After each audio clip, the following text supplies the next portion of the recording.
Hello ဒီနေ့ကတော့ကြက်ကာလာကလုံးချက်လေးချက်ပြမှာပါ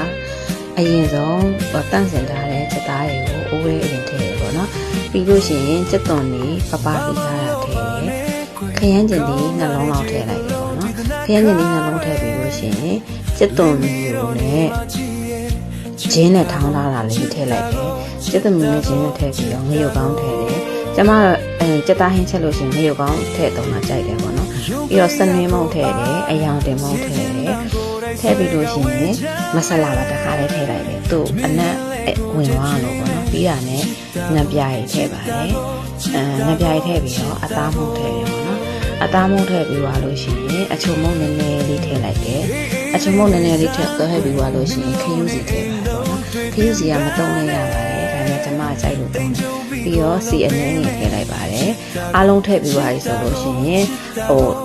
အသားတွေနဲ့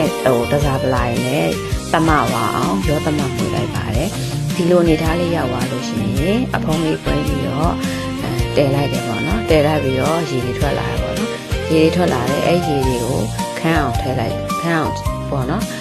လှုပ်လိုက်တယ်လှုပ်ပြီးလို့ရှိရင်ရေထပ်ထည့်တယ်ပေါ့နော်ချက်သားဟင်းဆိုကျမကစီပြန်ချက်တာပဲပေါ့နော်အဲ့လိုမျိုးအရေးများလေးနဲ့ပေါ့နော်ရေလေးစမ်းပြီးတော့ချက်တာလေးကိုအရန်ကြိုက်လို့ဒီလိုအနေထားလေးပဲချက်ပါတယ်ကြက်ကာလာသားကျလုံးချက်ထားတာအရန်ကိုစားလောက်ကောင်းပါတယ်လိုက်ချက်စားကြည့်ကြပါဦး